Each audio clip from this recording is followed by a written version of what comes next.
이슬 먹는 당나귀. 매미들의 노랫소리에 감동받은 당나귀는 그들의 재주를 몹시 부러워했다. 당나귀가 매미에게 물었다.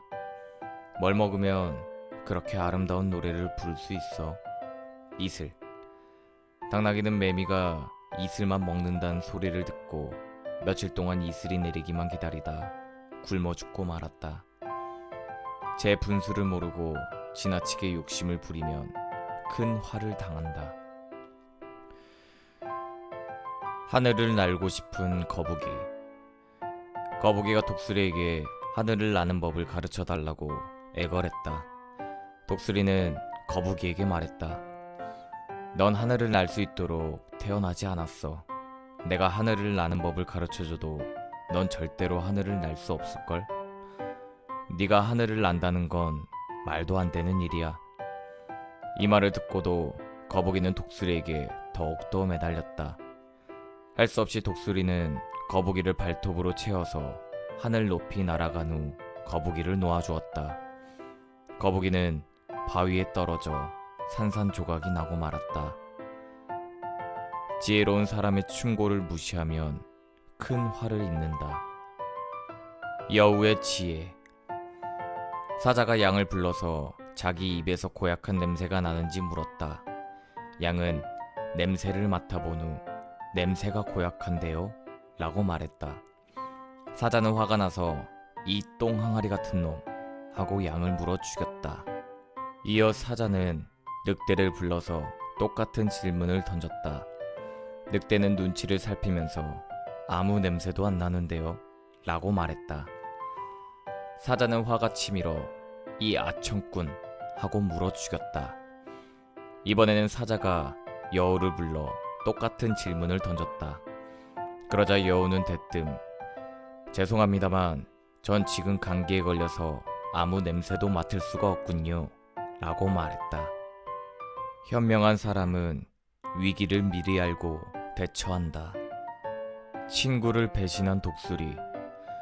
독수리와 여우가 친구가 되기로 약속하고 집을 가까운 곳으로 옮겼다. 가까이 살면 우정이 더욱 두터워질 것이라고 믿은 것이다. 독수리는 하늘 높이 날아가서 나무 위에 둥지를 틀었다. 여우는 나무 밑둥에 굴을 파서 보금자리를 만들었다. 그러던 어느 날 여우가 먹이를 구하러 나간 사이에 독수리는 여우굴로 내려가서 여우 새끼들을 채워다가 먹어치우고 말았다. 집으로 돌아온 여우는 새끼들의 죽음도 슬펐지만 복수할 방법이 전혀 없다는 사실이 더욱 분했다. 땅에서 기어다닌 짐승이 날개 달린 독수리를 어떻게 추격할 수 있단 말인가. 절망에 빠진 여우는 멀리서 자기 원수를 저주하는 것으로 만족해야 했다. 얼마 후 독수리는 친구를 배신한 죗값을 톡톡히 치르게 되었다. 사람이 들판에 모여 제대 위에 염소를 올려놓고 제사를 지내고 있을 때 독수리는 그 제대를 향해 내려가 불에 타고 있는 내장 몇 점을 채워서 자기 둥지로 돌아갔다.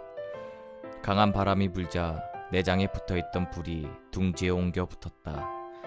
아직 날 수 없었던 독수리 새끼들은 발버둥 치다가 땅으로 추락하고 말았다. 그 광경을 지켜보고 있던 여우는 어미 독수리가 보는 앞에서 그 새끼들을 잡아먹었다. 친구를 배신한 사람은 결코 하늘의 벌을 피할 수가 없다. 어리석은 말과 당나귀. 어느 날 짐을 잔뜩 싣고 가던 당나귀가 빈몸으로 가는 말에게 말했다. 짐이 너무 무거워 죽을 지경이니 좀 거들어주지 않겠니? 말은 당나귀의 말을 들은 채도 하지 않았다. 마침내 당나귀는 지쳐서 죽게 되자 주인은 당나귀의 짐을 모두 말에게 옮겼을 뿐만 아니라 죽은 당나귀의 가죽까지 실었다. 말은 탄식하면서 이렇게 말했다. 가벼운 짐을 마다했더니 덤태기를 몽땅 썼구나. 어려운 이웃을 돕는 것은 결국 자기를 돕는 일이다. 뼈 있는 말. 이솝이 어느 날 조선소를 찾아갔다. 먹공들이 그를 놀리며 재미있는 이야기를 해달라고 부추기자 이솝이 입을 열었다. 태초에는 혼돈과 물 이에 아무것도 없었어. 그러나 제우스가 땅을 절실히 원했기 때문에 땅에게 바다를 3번 삼켜버리라고 명령했소. 제우스의 명을 받들어 땅이 한 번 바다를 삼키자 산이 생겼고 2번 삼키자 평야가 생겼소. 땅이 바다를 3번 삼킨다면 당신들은 실직자가 되고 말 거요. 자기보다 더 영리한 사람을 조롱하면 큰 코 다친다. 지혜로운 제비. 겨우살이가 자라나기 시작하자 제비는 새들에게 닥칠 위험을 알아차렸다.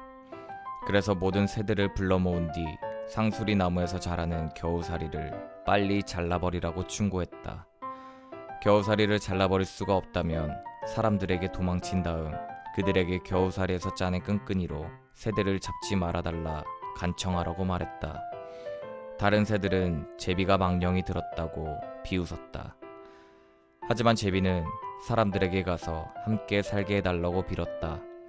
사람들은 영리한 제비를 환영하고 자기들의 집에 피난처를 마련해 주었다. 이렇게 해서 다른 새들은 사람들에게 잡아먹히게 되었고 사람들의 보호를 받는 제비는 심지어 그들의 지붕 아래 둥지를 틀면서도 겁을 내지 않게 되었다. 미래를 내다보는 사람이 위험을 피할 수 있다. 부잣집 딸의 죽음. 어떤 부자에게 딸이 둘이 있었는데 어느 날 우연한 사고로 둘째 딸이 죽었다. 부자 아빠는 상갓집에서 돈을 받고 곡을 해주는 사람들을 고용했다. 첫째 딸이 엄마에게 말했다. 우린 너무나도 비참해요. 우리와 아무런 관계도 없는 사람들마저도 저렇게 가슴을 치고 통곡하면서 우는데 정작 가족을 떠나보낸 우리는 어떻게 울어야 할지도 모르고 있으니 얼마나 비참한 일이에요. 어머니가 딸을 다독거리며 말했다. 애야, 그렇게 생각할 거 없다. 저 여자들이 기절할 것처럼 통곡하는 것은 돈 때문에 그런 거니까. 남의 불행을 이용해 이득을 보려는 사람도 있다. 독수리와 투구풍뎅이. 독수리에게 추격당하고 있던 산토끼가 더 이상 달아날 수가 없는 절박한 상황에 이르자 투구풍뎅이에게 살려달라고 애걸복걸했다. 투구풍뎅이는 산토끼를 안심시키고는 독수리가 다가오자 산토끼를 살려달라고 빌었다. 독수리는 몸짓도 작고 별 볼 일 없어 보이는 투구풍뎅이를 무시한 채 그가 보는 앞에서 산토끼를 잡아먹고 말았다. 적개심을 품은 투구풍뎅이는 독수리가 둥지를 틀 때마다 그 장소를 알아내 잠입한 뒤 독수리가 알을 낳으면 뒷다리로 밀어내어 둥지 밖으로 떨어뜨렸다. 독수리 알은 땅에 떨어져 으깨졌다. 그 독수리는 제우스 신에게 바쳐진 신성한 존재였기 때문에 제우스 신에게 둥지를 틀 수 있는 안전한 장소를 가르쳐달라고 간청했다. 제우스는 자기 무릎 위에 알을 낳도록 허락했다. 독수리의 새로운 둥지를 알아차린 투구풍뎅이는 똥을 작은 알약처럼 만든 다음 하늘 높이 날아올라 제우스 신의 무릎에 떨어뜨렸다. 제우스 신이 자리에서 벌떡 일어나자 독수리의 알이 바닥에 떨어져 깨졌다. 그 이후로 독수리는 투구풍뎅이가 나타나는 계절에는 절대로 알을 낳지 않는다고 한다. 다른 사람을 절대로 무시하지 마라. 장님의 손길. 무엇이든지 손의 촉감으로 물건을 정확히 알아맞추는 장님이 있었다. 어느 날 그의 능력을 신기하게 생각한 소년이 그에게 늑대 새끼를 건네주었다. 장님은 그것을 더듬더듬 만진 후에 자신이 없다는 투로 말했다.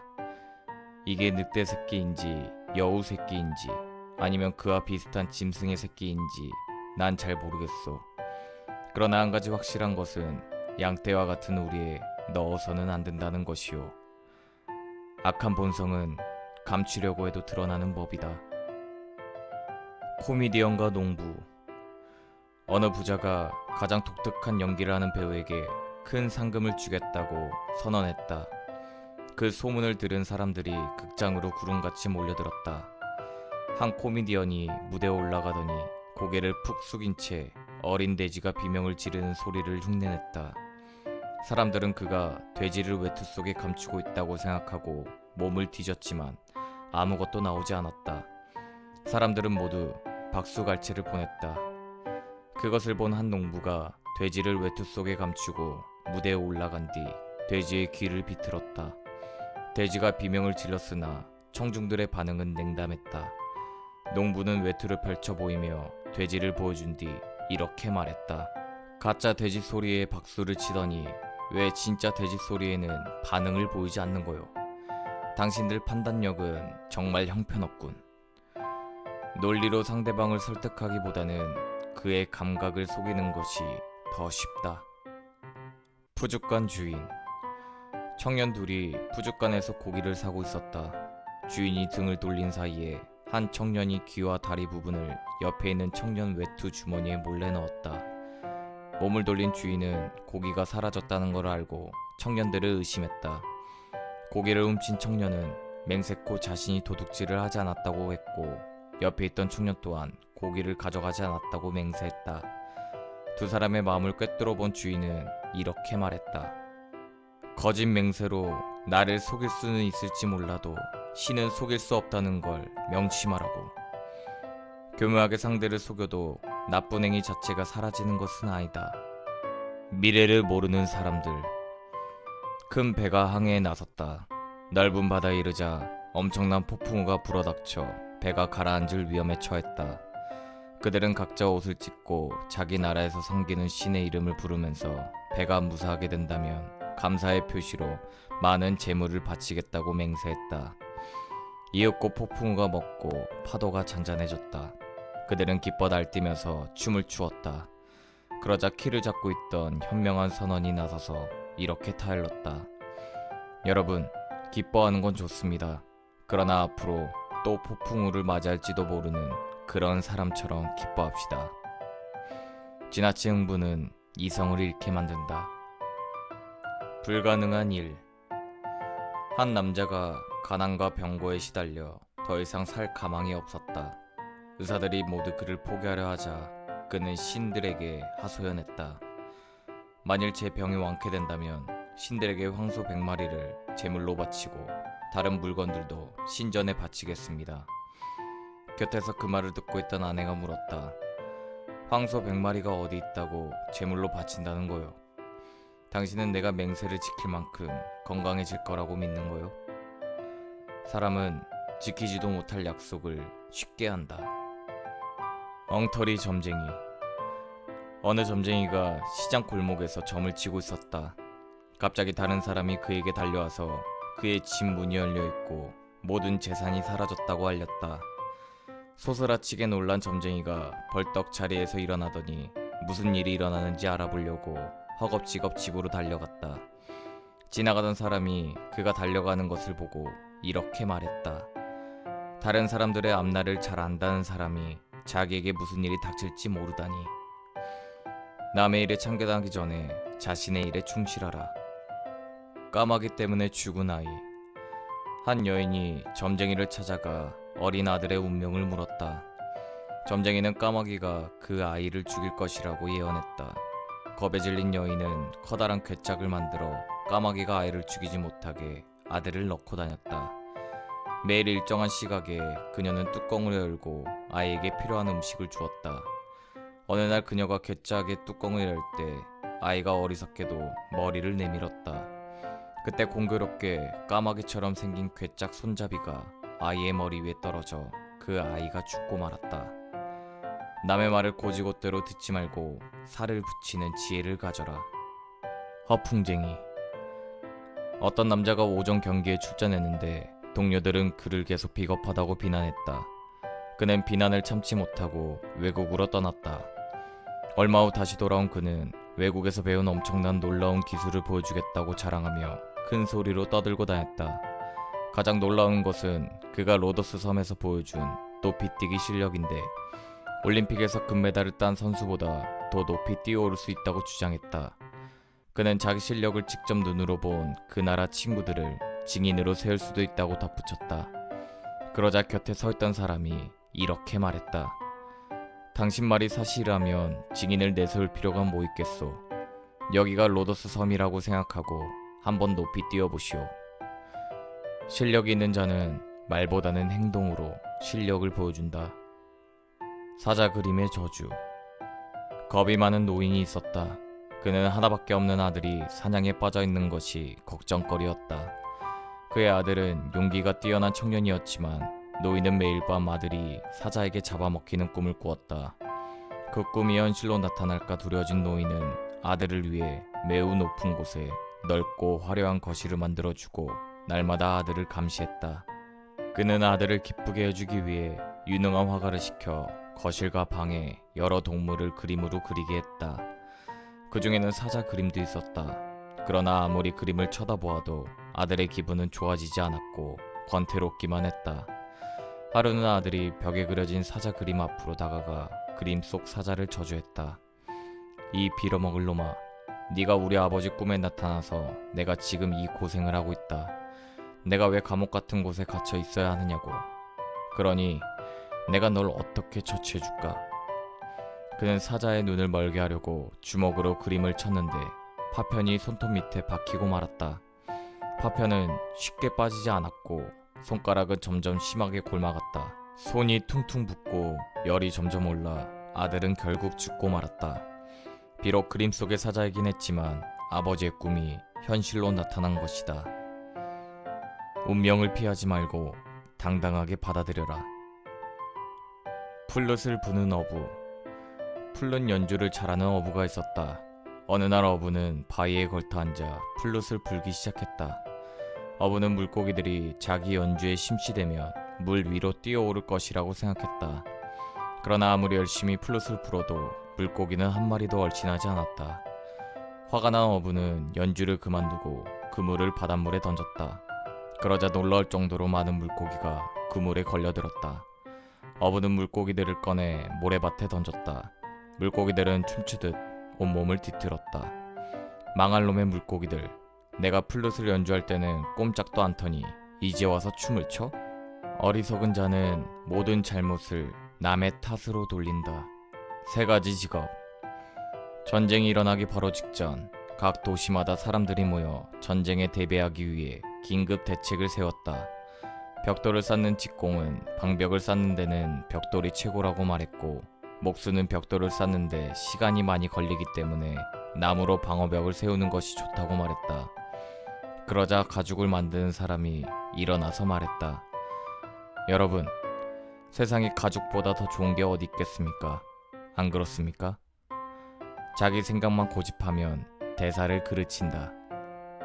무능한 선생. 강가에서 목욕하던 아이가 발을 헛디뎌 깊은 강물에 빠졌다. 아이는 허우적거리며 살려달라고 외쳤다. 마침 그곳을 지나가던 선생이 아이의 목소리를 듣고 달려갔다. 거기서 뭐하는 거니? 그렇게 위험한 곳에서 놀면 어떡하니? 그러다 빠져 죽어. 선생님, 우선 저를 구해주세요. 제 목숨부터 구해주고 나서 야단쳐도 되잖아요.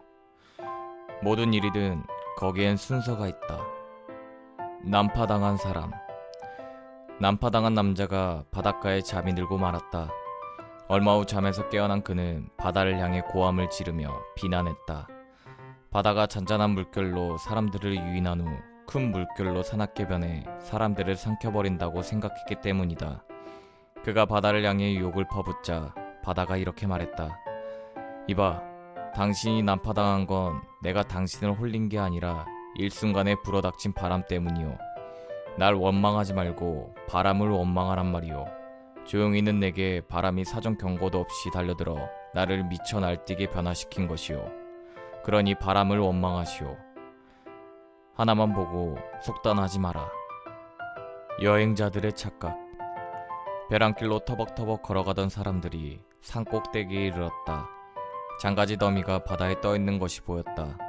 그들은 그것이 군함이라고 착각하고 배가 해안선에 닿기를 기다렸다. 그런데 장가지 더미가 바람에 밀려와 가까이 다가오자 그들은 그것이 군함이 아니라 화물선이라고 생각했다. 얼마 후 그들이 바닷가로 내려가서 그것이 장가지 더미에 불과하다는 것을 확인했다. 그러자 모두 이렇게 말했다. 아무것도 아닌 것을 대단한 것으로 착각했다니 우리가 어리석었구나.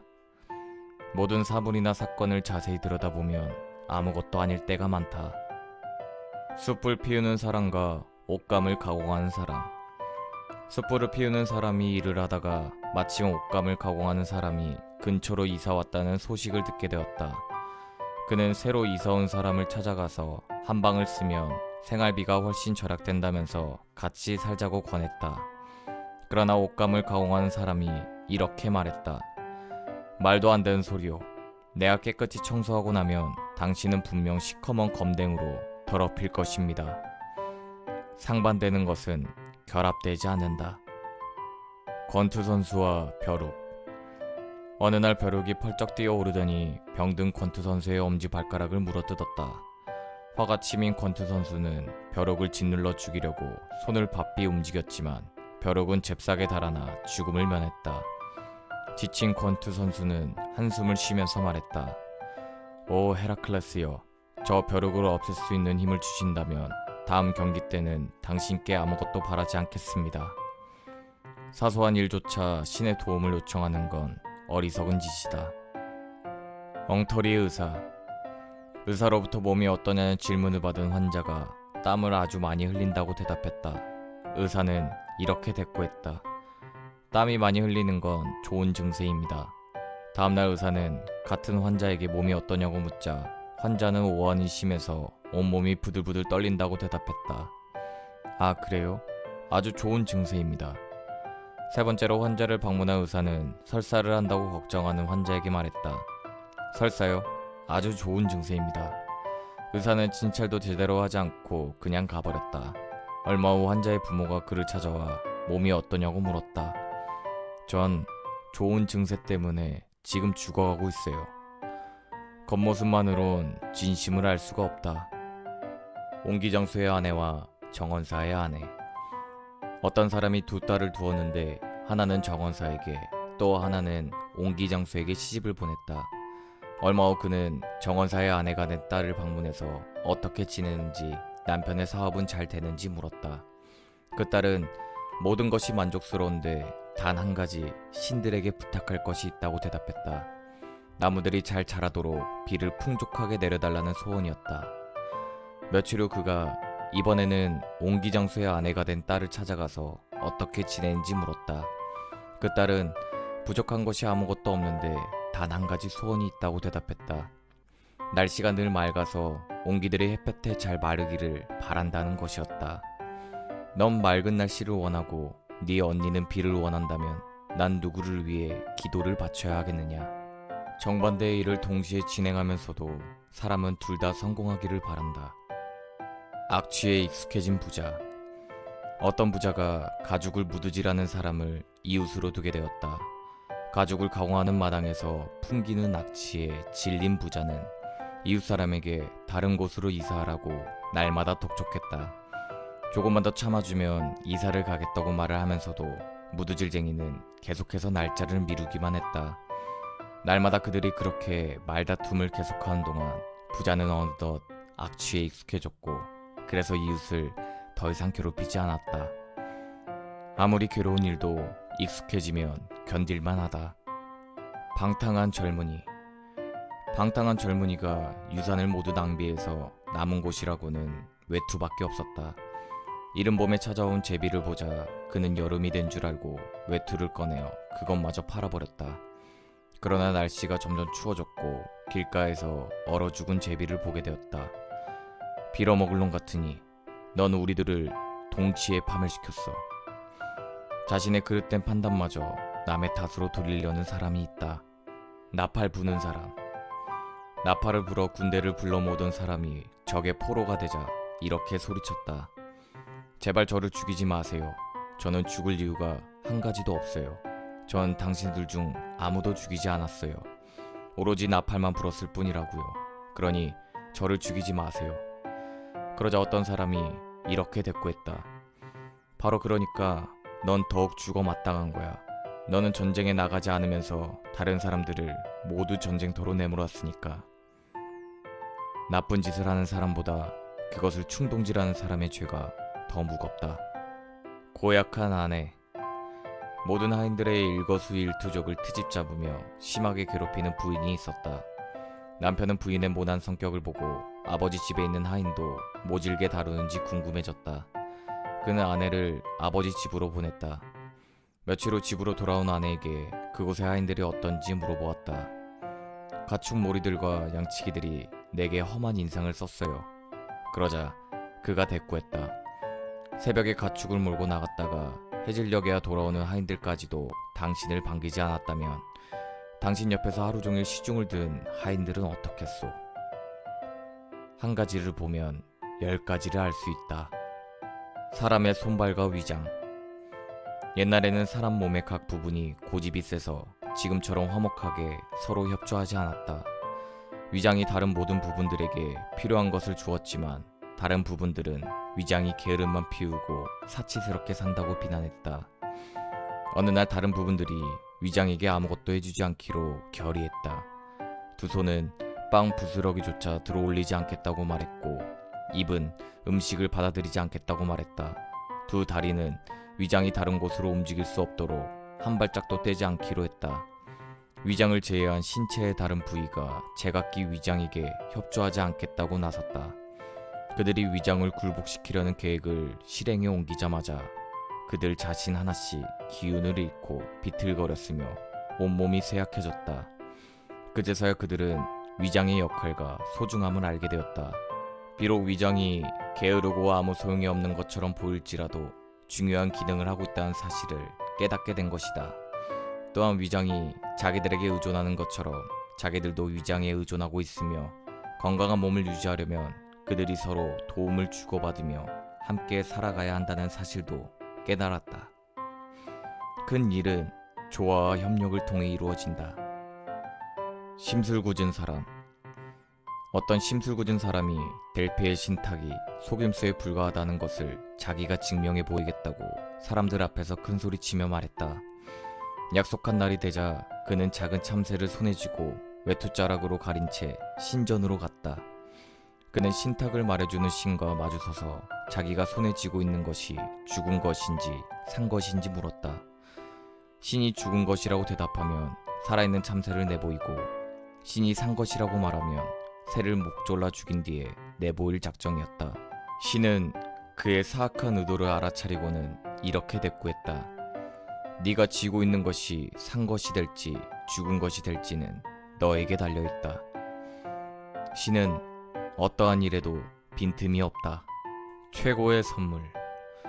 제우스 신은 어떤 짐승에게는 힘을, 어떤 짐승에게는 빨리 달리는 능력을, 또 어떤 짐승에게는 날개를 주었다. 그러나 사람은 발가벗은 채 내버려 두었다. 그래서 사람이 이렇게 말했다. 제게는 왜 아무것도 주시지 않습니까? 제우스 신은 이렇게 대답했다. 너는 내가 준 선물을 깨닫지 못하고 있구나. 내가 너에게 준 말하는 능력을 잘 사용하면 넌 신들과 대등한 힘을 발휘할 수 있지. 게다가 너는 힘이 센 짐승보다 더 힘이 세고 가장 빨리 달리는 짐승보다 더 빨리 달릴 수 있어. 그러니까 네가 사실 가장 많은 선물을 받은 거지. 제우스 신이 준 선물이 어떤 것인지 깨달은 사람은 신을 찬미하고 깊이 존경하면서 그 자리를 떴다. 사람은 누구나 생각하고 창조해낼 수 있는 능력을 가지고 있다. 플라타너스의 충고. 여름날 떼와볕 아래에서 여행을 하던 두 남자가 지친 발걸음을 멈추고 플라타너스 나무 그늘에 앉아 쉬고 있었다. 두 남자는 고개를 들어 나무를 쳐다보면서 이렇게 말했다. 이 나무는 아무 열매도 맺지 못하는 쓸모없는 나무야. 그러자 플라타너스 나무가 대꾸했다.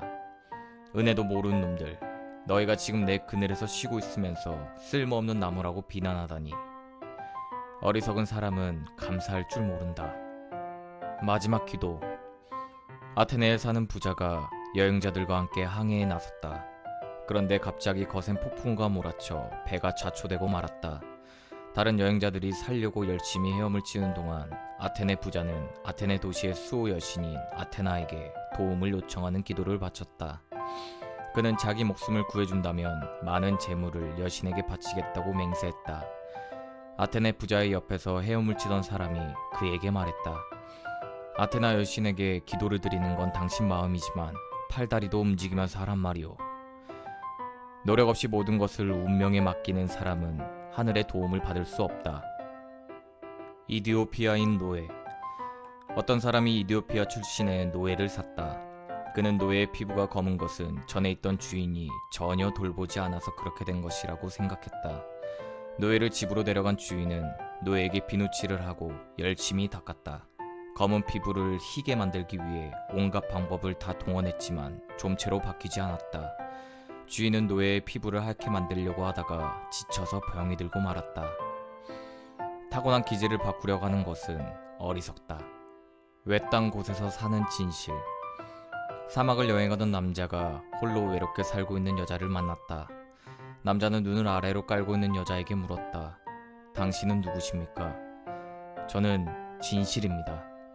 그런데 왜 당신은 이 삭막한 사막에서 사는 거죠? 예전에는 거짓말하는 사람이 아주 적었는데 지금은 만나는 사람마다 모두 거짓말을 해서 같이 있을 수가 없어 이렇게 사막에서 홀로 살고 있습니다. 거짓이 진실을 짓누르면 삶은 고통스럽다. 사람과 벼룩.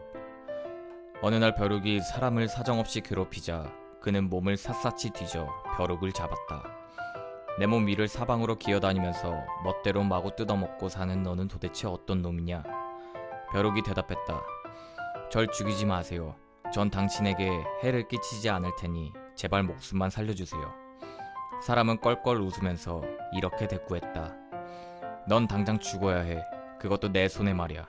네가 끼치는 해가 크든 작든 네가 번식하는 건 반드시 막아야 하니까. 사소한 잘못도 그냥 지나치지 마라. 황금 사자상을 발견한 사람. 겁이 많은 구두쇠가 순금으로 만든 사자상을 우연히 발견했지만 감히 그것을 차지하려 하지 못하고 이렇게 말했다. 아이고 이를 어쩌지? 이 기묘한 행운의 결과가 어떻게 될지 통 모르겠어. 난 지금 겁이 나서 죽을 지경이야. 황금에 대한 욕심과 겁이 많은 내 성격 사이에서 난 어떻게 하면 좋을지 모르겠어. 이건 순전히 우연일까? 아니면 어떤 신이나 귀신이 저 황금 사자상을 만들어 여기에 놓고 나더러 발견하게 한 것일까? 이러지도 저러지도 못하겠어. 난 황금을 사랑하지만 황금으로 만든 동상은 무서워. 내 욕심은 저걸 가져라 라고 말하지만 겁이 많은 내 성격은 조심해 라고 말하거든. 아, 야속한 행운이여. 너는 내게 복을 내려주면서 동시에 그것을 손에 넣지 못하게 하는구나. 오, 아무런 기쁨도 주지 못하는 황금 사자상이여. 오, 저주로 변하는 신의 은총이여. 내가 저걸 가지면 어때서? 어떻게 쓸까? 도대체 지금 내가 무엇을 할 수 있지? 알았다. 집에 가서 하인들을 불러다가 저 황금 사자상을 잡게 해야겠어. 난 안전한 곳에 숨어서 하인들이 저것을 잡는 것을 구경하겠어. 어떤 일을 하기도 전에 겁부터 먹는 사람은 아무것도 하지 못한다. 살인자. 어느 살인자가 자신이 죽인 남자의 부모에게 쫓기고 있었다. 나일강에 이른 그는 늑대와 마주쳤다. 소스라치게 놀란 그는 물가에 있는 나무 위로 올라가서 몸을 숨겼다. 그런데 남 꼭대기에 있던 거대한 뱀이 슬금슬금 그를 향해 내려오는 것이 아닌가. 이번에는 강물로 뛰어들었다. 물속에서는 악어가 그를 기다리고 있었다. 그는 결국 악어밥이 되고 말았다. 죄를 지으면 그 어느 곳에서도 안전할 수 없다. 여자 마법사. 신의 분노를 누그러뜨리는 주문을 알게 된 여자 마법사는 사람들을 모아놓고 강의를 했다. 여자 마법사는 사람들이 주는 돈으로 풍족한 생활을 누릴 수 있었다. 어느 날 마법사를 시기한 어떤 사람이 그녀가 종교혁명을 도모하고 있다고 정부에 고발했다. 마법사는 사형 선고를 받게 되었다. 사형 장소로 끌려가는 그녀를 향해 사람들이 야유를 퍼부었다. 이 엉터리 마법사야, 사람 속도 모르면서 신의 분노를 없앤다고? 아무도 자신의 코앞에 닥친 미래는 보지 못한다. 신의 도움. 어떤 사람이 먼 여행 끝에 녹초가 되어 우물 곁에 쓰러져 잠이 들었다가 하마터면 우물에 빠질 뻔했다. 그러나 우연의 여신 티케가 나타나 그를 깨우며 이렇게 말했다. 이거 봐, 네가 우물에 빠졌더라면 넌 자신의 어리석음을 탓하지 않고 나를 원망했을 거야. 모든 일에는 원인이 있다. 영웅에게 바쳐진 재물. 어떤 사람이 신과 거의 동격인 영웅의 석상을 자기 집에 모셔놓고 그 앞에 풍성한 재물을 바쳤다. 날마다 재물을 마련하느라 엄청난 비용이 들었다. 그러던 어느 날 밤 영웅이 그에게 나타나서 말했다. 이봐, 네 재산을 이제 그만 축내라. 모든 재산을 탕진하고 빈털터리가 되면 나만 원망할 테니까. 사람들은 자기 잘못으로 인한 불행을 신의 탓으로 돌린다. 개에게 물린 남자. 개에게 물린 남자가 상처를 치료해줄 사람을 찾았다. 어떤 사람이 상처에서 흐르는 피를 빵 조각으로 닦아내어 그 빵을 개에게 주면 될 것이라고 그에게 말했다. 그러자 그는 이렇게 대꾸했다. 하지만 내가 그렇게 하면 도시의 모든 개들이 나를 물려고 덤벼들 거요. 나쁜 짓을 방치해두면 감당할 수 없을 정도로 커진다. 신의 목상을 부순 사람. 신을 새긴 목상을 가지고 있는 사람이 있었다. 그는 가난을 면하게 달라고 그 신에게 열심히 빌었다. 그러나 가난을 면하기는커녕 살림이 날로 어려지기만 했다. 머리끝까지 화가 뻗친 그는 목상의 다리를 움켜쥐고 벽에 패대기를 쳐서 부숴버렸다. 목상의 머리 부분에서 금화가 우르르 쏟아졌다. 그는 금화를 주우면서 소리쳤다. 당신은 정말 모순덩어리요. 자비심도 전혀 없는 신이란 말이요. 내가 도와달라고 빌며 열심히 섬길 때는 손가락 하나 까딱하지 않더니 이제 박살을 내니까 이런 선물을 주다니. 어리석은 자는 진정한 신의 은총을 모른다. 귀가 얇은 아버지와 아들.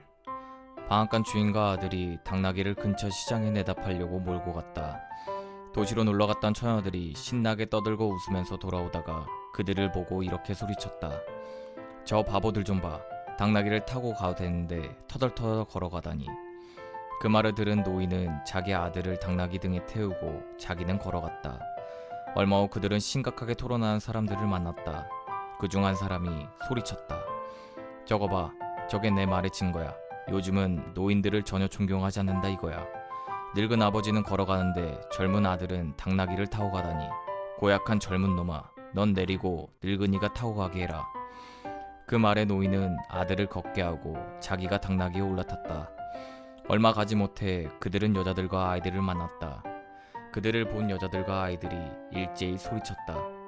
게을러 빠진 늙은이 같으니. 어린 아들이 제대로 따라가지도 못하는데 늙은 것이 편안하게 앉아가다니. 마음 착한 노인은 즉시 아들을 자기 뒤에 태웠다. 도시가 가까워졌을 때 그 도시에 사는 어떤 사람이 물었다. 그 당나귀는 당신 거요? 노인이 그렇다고 대답하자 그 사람은 이렇게 말했다. 당나귀를 쓰러뜨릴 작정으로 둘치기나 올라탄 것을 보고 난 당신이 주인이 아닌 줄 알았소. 당나귀가 당신들을 운반하기보다는 당신들이 저 가련한 짐승을 운반하는 게 더 낫겠소. 그렇게 하는 것도 좋겠네요.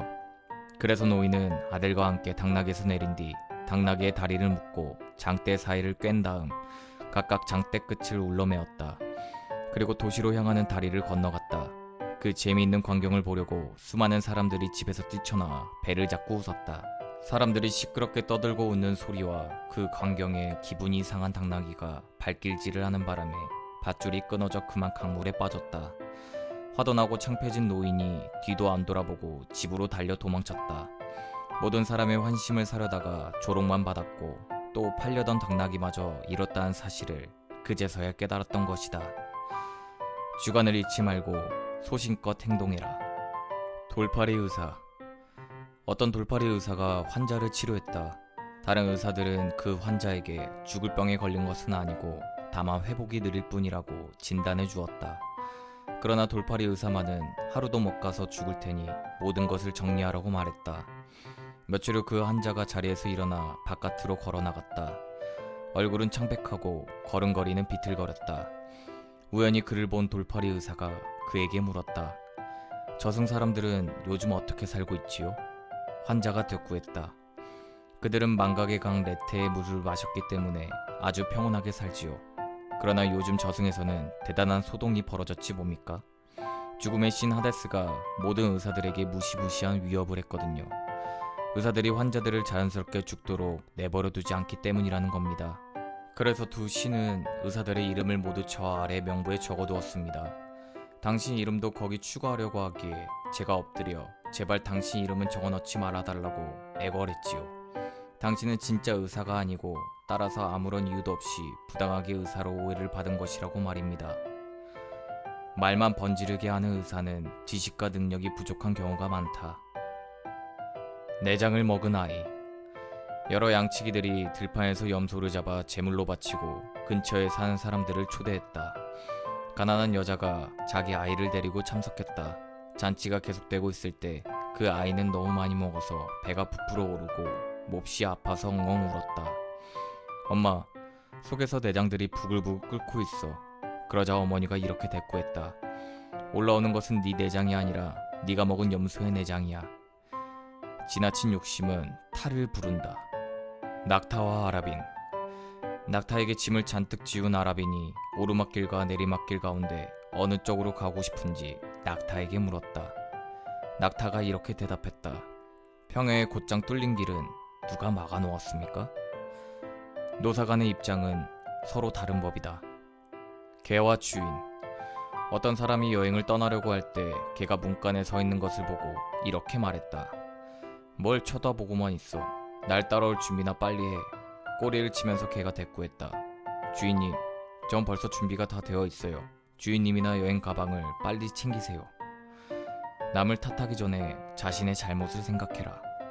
도둑과 개. 밤에 물건을 훔치려고 어느 집에 들어간 도둑이 개가 짖지 못하게 하려고 고기 덩어리를 던져주었다. 그러자 개가 이렇게 말했다. 얼른 꺼져버려. 난 평소에 널 의심하고 있었어. 그런데 이렇게 과도한 친절을 베푸는 걸 보니 네가 정말 악당이라는 걸 알겠다. 손에 든 뇌물은 가슴 속에 숨은 음모를 드러낸다. 낙타를 처음 본 사람들. 낙타를 처음 본 사람들이 겁에 질려 달아났다.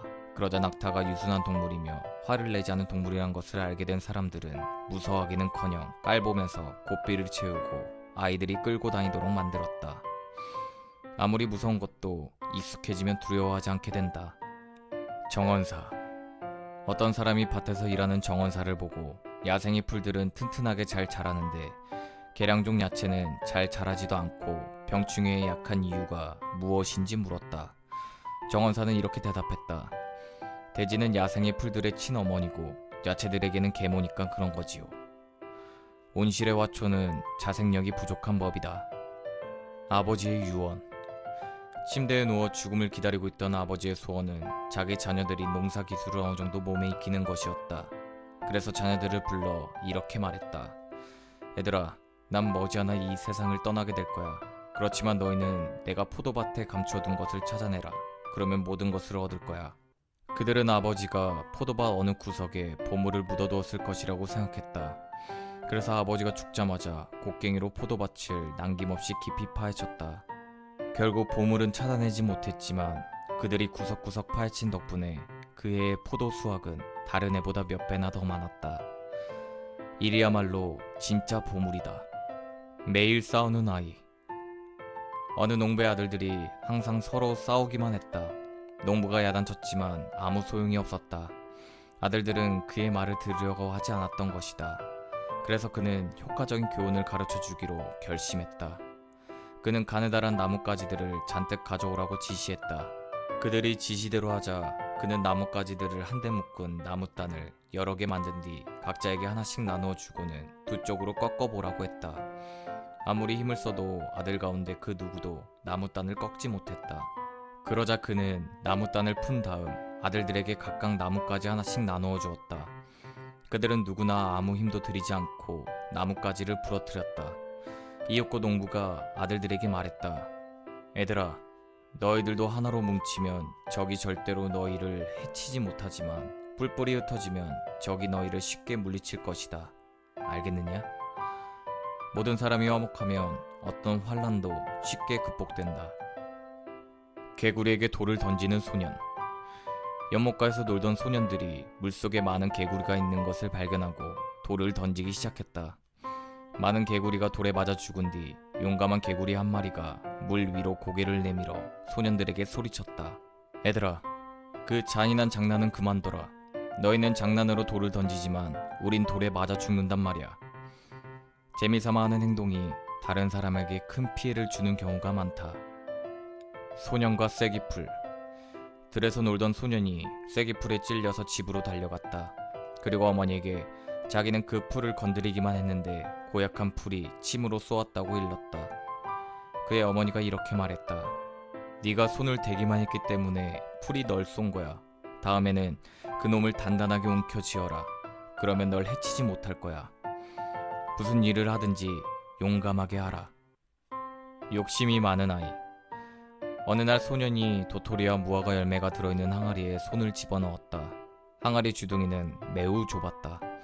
그런데 소년이 손을 최대한 벌려서 열매들을 잔뜩 움켜쥐었기 때문에 그 손을 뺄 수가 없었다. 열매를 놓치기도 싫었고 또 손을 항아리에서 뺄 수도 없게 된 소년이 엉엉 울면서 자기 불행을 한탄했다. 곁에 서 있던 소년의 영리한 친구가 이렇게 충고해 주었다. 이번에는 절반만 쥐고 손을 빼. 그 다음에 나머지 절반을 쥐면 틀림없이 성공할 거야. 한꺼번에 많은 것을 얻으려고 덤비지 마라. 껍데기만 신에게 바친 사람. 먼 길을 여행하는 사람이 헤르메스 신에게 맹세했다. 목적지에 무사히 도착한다면 도중에 얻은 것은 무엇이든지 그 절반을 헤르메스 신에게 바치겠다고 말이다. 여행 도중에 그는 아몬드와 대추야자가 든 자루를 우연히 발견했다. 그 자루를 보자 그는 돈이 잔뜩 들었다고 생각하고 집어들었다. 그리고 자루 안의 내용물을 바닥에 쏟은 뒤에 모두 먹어버렸다. 이윽고 그는 아몬드 껍질과 대추여자 씨를 거두어서 헤르메스를 모신 신전의 제단 위에 올려놓고 말했다. 오 헤르메스 신이여, 전 맹세를 지켰습니다. 제가 길에서 얻은 것의 바깥쪽과 안쪽을 당신과 공평하게 나누어 가졌으니깐요. 탐욕에 찌든 구두쇠는 신까지 속이려 든다. 겁쟁이. 어느 겁쟁이가 전쟁터에 나갔다. 겁쟁이는 까마귀 떼가 까악까악 우는 소리를 듣고 무기를 땅에 내려놓은 채 그 자리에서 얼어붙어 버렸다. 얼마 후 그가 다시 무기를 집어들고 행진을 계속할 때 까마귀들이 다시 울기 시작했다. 그는 발걸음을 멈추고 까마귀들에게 말했다.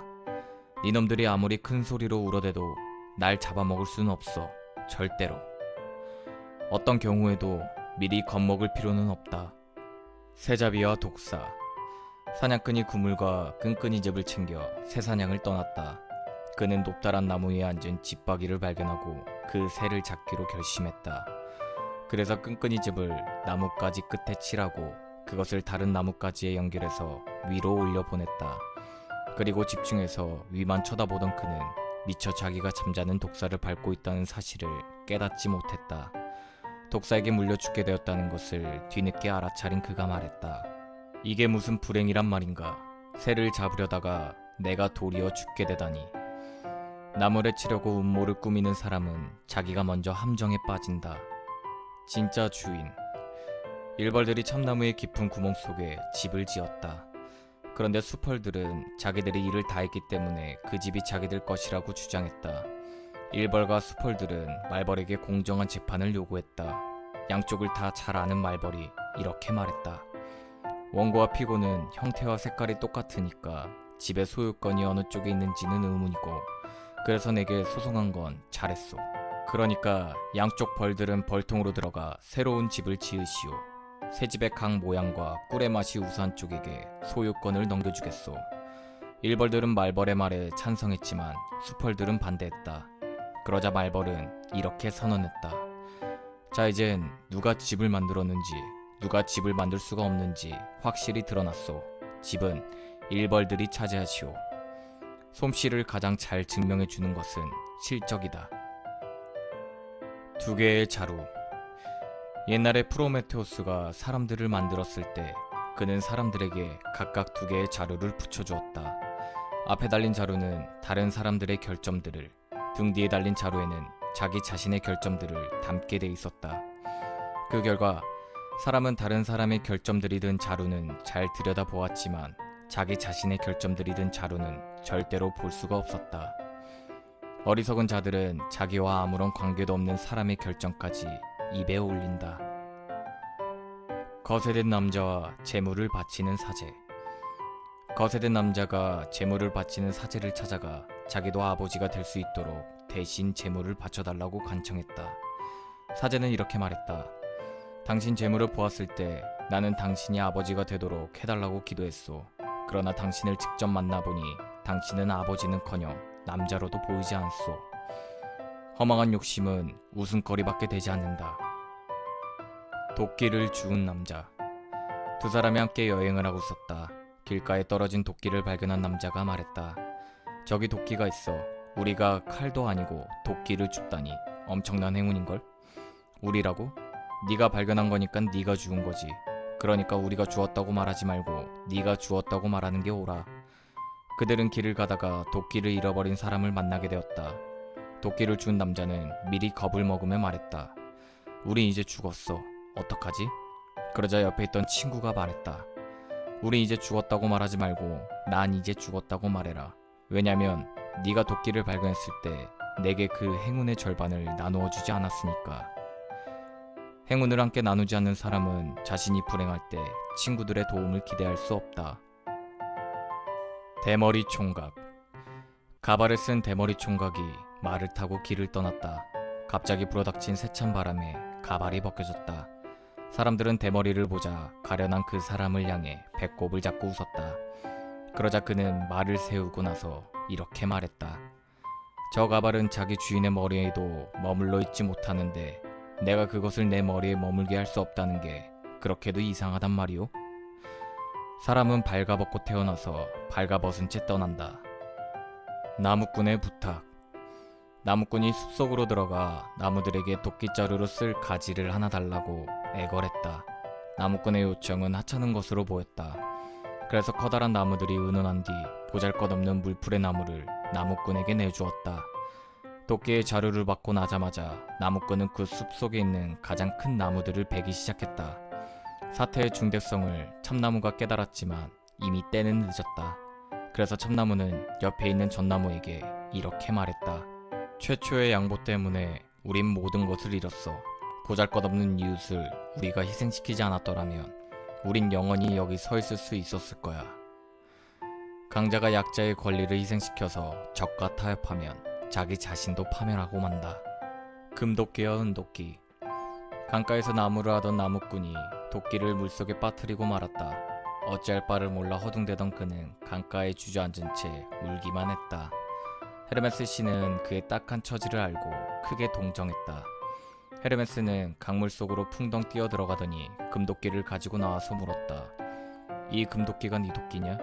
아닙니다. 그건 제 도끼가 아닙니다. 헤르메스가 다시 물속으로 들어갔다가 은도끼를 가지고 나왔다. 그러나 나무꾼은 그것도 자기가 잃어버린 도끼가 아니라고 대답했다. 헤르메스가 세 번째로 나무꾼의 도끼를 들고 나왔다. 아, 그게 제 도끼입니다. 나무꾼의 정직함에 감탄한 헤르메스는 도끼 3개를 모두 그에게 주었다. 집으로 돌아가 자기 친구들을 만난 그는 도끼에 얽힌 모험담을 들려주었다. 그중 한 사람이 내용을 잘 기억해 두었다가 자기도 금도끼나 은도끼를 얻으려고 했다. 그래서 강가로 가서 일부러 도끼를 강물에 던져 넣은 뒤 주저앉아 울었다. 그러자 헤르메스가 다시 나타나서 그에게 왜 우는지 이유를 묻고는 강물 속으로 들어가 금도끼를 가지고 나와 그에게 잃어버린 도끼냐고 물었다. 그는 너무나도 기뻐서 소리쳤다. 그래요. 바로 그것이 제가 잃어버렸던 도끼예요. 헤르메스 씨는 뻔뻔스러운 대답에 기가 막혀서 금도끼를 그에게 주지 않았을 뿐만 아니라 그의 도끼마저도 찾아주지 않았다. 정직한 사람은 복을 받고 교활한 사람은 화를 당한다. 은혜를 모르는 개. 개가 우물에 빠지자 정원사가 구해주려고 우물 속으로 들어갔다. 그러나 개는 정원사가 자기를 더 아래로 밀쳐 떨어뜨리려고 내려온 줄 알고 주인을 물었다. 정원사는 개에게 물리자 너무 아파서 위로 기어 올라가면서 말했다. 죽고 싶은 짐승은 내가 애써 구해줄 필요가 없지. 은혜를 모르는 사람은 도와줄 필요가 없다. 욕심 많은 과부. 어느 과부에게 매일 알을 낳는 암탉이 있었다. 그녀는 암탉에게 보리를 좀 더 많이 먹이면 알을 하루에 2번 낳을 것이라고 생각했다. 그래서 모이를 더 많이 주었다. 그러나 암탉은 살만 찌더니 하루에 한 알도 낳지 못하게 되었다. 현재에 만족하지 않고 욕심을 부리면 가진 것마저도 잃게 된다. 구두쇠의 황금덩어리. 구두쇠가 모든 재산을 팔아서 황금덩어리로 만든 뒤 그것을 땅속에 묻었다. 그는 자기 마음과 정신마저도 그것에 함께 묻은 듯했다. 날마다 그는 그곳에 가서 그 보물을 만족한 시선으로 바라보곤 했다. 어떤 일꾼이 그를 보고 그가 무엇 때문에 그토록 만족한 미소를 짓는지 알아내고 싶었다. 그래서 땅을 파다가 황금덩어리를 발견하고 그것을 가지고 도망쳐버렸다. 얼마 후 그 자리에 돌아온 구두쇠는 텅 빈 구덩이를 보았다. 그는 머리카락을 쥐어뜯으면서 통곡했다. 지나가던 사람이 그를 보고 사연을 알게 되자 이렇게 말했다. 그렇게 절망할 건 없어요. 당신은 황금을 가지고 있을 때도 실제로는 그게 없는 거나 같았으니까. 돌멩이를 구덩이에 묻고 그것이 황금덩어리라고 상상하시오. 내가 보기에 당신은 황금덩어리가 거기 있을 때도 그걸 전혀 이용하지 않았으니까. 사용하지 않은 물건은 아무런 가치가 없다. 강도와 뽕나무. 길에서 사람을 죽인 강도가 마침 근처를 지나가는 사람들에게 추격을 받는 신세가 되었다. 그래서 그는 피투성이가 된 희생자를 내버려둔 채 달아났다. 그러나 반대편에서 길을 걸어오던 여행객들이 그에게 왜 손에 피가 묻었는지 물었다. 그는 뽕나무에서 방금 내려왔기 때문이라고 대답했다. 추격하던 사람들이 거기에 도착해서 살인 강도인 그를 붙잡아서 근처 뽕나무에 목을 매달았다. 그러자 뽕나무가 그에게 말했다. 난 네가 사형당하는 걸 도와줘도 미안할 게 없어. 사람을 죽인 건 바로 넌데 너는 그 피를 내게 뒤집어 씌웠으니까. 아무리 선한 사람이라도 자기를 모함한 사람을 경멸하는 법이다. 사형수의 마지막 말. 한 소년이 옆자리에 앉은 친구의 노트를 몰래 훔쳤다. 그 사실을 알게 된 어머니는 아이를 야단치기는커녕 오히려 칭찬해 주었다. 며칠 후에는 소년이 옷을 훔쳐서 어머니에게 주었다. 그때도 어머니는 혼내지 않고 도둑질한 아이를 칭찬해 주었다. 아이가 성장하여 청년이 되자 이제는 아주 비싼 물건들을 훔쳐서 어머니에게 건네주었다. 그러던 어느 날 그가 도둑질하는 현장에서 붙잡히고 말았다. 등 뒤로 손이 묶인 채 그는 사형장으로 끌려갔다. 그를 따라가던 어머니는 그때서야 가슴을 치며 통곡했다. 슬퍼하는 어머니의 모습을 본 청년은 마지막으로 어머니에게 할 말이 있다고 했다. 어머니는 아들이 무슨 말을 하는지 듣기 위해 귀를 가까이 댔다. 그러자 그는 이빨로 어머니의 귀를 물어 단숨에 잘라버렸다. 그녀는 불효자식이라고 마구 야단쳤다. 이제 도둑질도 모자라서 네 어미의 귀를 물어뜯어? 이런 불효 막심한 자식 같으니라고. 그러자 아들은 이렇게 대꾸했다. 내가 처음 친구의 노트를 도둑질한 날 어머니가 나를 야단치고 매질했더라면 내가 요 모양 요 꼴이 되었겠습니까? 사형장에 끌려가는 신세가 되진 않았을 것입니다. 어머니가 제 인생을 망쳐놨다고요. 나쁜 버릇은 처음부터 고치지 않으면 걷잡을 수 없다. 같은 배를 탄 원수. 원수 사이인 남자 둘이 같은 배를 타고 항해에 나섰다. 한 명은 맨 앞에, 또 한 명은 맨 뒤에 자리를 잡았다. 심한 폭풍우가 닥쳐 배가 가라앉으려고 하자 맨 뒤에 앉았던 사람이 기잡에게 물었다. 배의 어느 쪽이 먼저 물속으로 가라앉습니까? 그야 물론 배의 앞쪽이지요. 기잡이의 대답에 뒤에 앉은 사람은 이렇게 말했다. 그렇다면 난 죽어도 여한이 없어 원수가 죽는 꼴을 볼 수 있으니 말이오. 증오와 저주는 자신을 위해서도 도움이 되지 않는다. 어리석은 천문학자. 밤마다 별을 관찰하는 천문학자가 있었다. 어느 날 밤 그는 하늘만 쳐다보며 걷다가 우물에 빠지고 말았다. 그는 우물 속에서 구해달라고 외쳤다. 마침 그곳을 지나가던 사람이 그의 목소리를 듣고 우물 안에 대고 소리쳤다. 어이 천문학자 양반, 하늘에 있는 건 잘 보면서 땅에 있는 건 왜 보지 못했소? 큰 일을 할 수 있다고 큰 소리치는 사람은 작은 일도 못한다. 연주자. 현악기 키타라를 즐겨 연주하는 사람이 있었다. 그는 사방이 벽으로 막힌 공간에서 밤낮을 가리지 않고 연주를 했다. 대단한 음치였지만 벽에서 울려오는 소리에 심취해 자신의 목소리가 세상에서 가장 아름답다고 착각하고 있었다. 그는 자신의 목소리에 너무 도취된 나머지 연주회를 갖기로 했다. 무대 위에 선 그는 기타라 악기를 연주하면서 정석권 노래를 불렀다. 그러나 사람들은 박수와 갈채 대신 야유를 퍼붓고 돌을 던져 그를 무대 밖으로 내쫓고 말았다. 자아도취에 빠지면 사태를 직시하지 못한다. 대머리가 된 남자. 흰 머리카락이 듬성듬성 있는 중년 남자에게 젊은 척과 늙은 척이 있었다. 늙은 척은 자기보다 연하인 남자 애인과 성관계를 갖는 것이 수치스러웠다. 그래서 그녀는 남자가 자기를 찾아올 때마다 검은 머리카락을 하나씩 뽑았다. 젊은 척은 자기보다 늙은 남자를 애인으로 두는 것이 싫어서 그의 흰 머리카락을 뽑았다. 결국 남자는 대머리가 되고 말았다. 서로 맞지 않는 두 사람의 결합은 서로를 위해 불행하다. 사악한 의사. 눈이 잘 보이지 않게 된 노파가 의사를 불렀다. 의사는 치료가 끝난 후 노파의 눈에 연고를 발라주었다. 노파가 연고가 마를 때까지 눈을 감고 있는 동안 의사는 노파의 방에서 가구를 하나씩 빼돌렸다. 의사가 노파의 가구를 모두 빼돌렸을 때 치료가 끝났다. 의사가 노파에게 치료비를 요구하자 노파는 치료비를 줄 수 없다고 말했다. 결국 둘은 재판관 앞에 서게 되었다.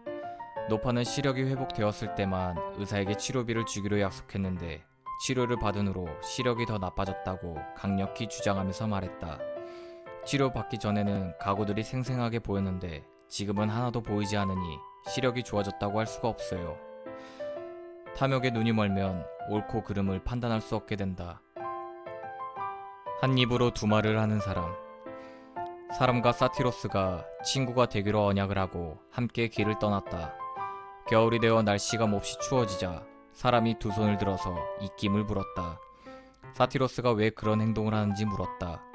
사람은 자기 손을 따뜻하게 녹이기 위해서 그렇게 한다고 대답했다. 이윽고 그들은 음식이 차려진 식탁에 같이 앉았다. 음식이 매우 뜨겁기 때문에 사람은 숟가락으로 약간 떠서 입으로 가져가더니 호호 입김을 불었다. 사티로스가 왜 그런 행동을 하는지 또 물었다. 사람은 음식을 식히기 위해서 그렇게 하는 것이라고 대답했다. 그러자 사티로스가 말했다. 그렇다면 좋아. 나는 너를 이제부터 친구로 여기지 않겠어. 왜냐면 너는 한 입으로 뜨거운 바람도 내고 찬바람도 내니까. 인격이 의심스러운 사람은 친구로 삼지 마라.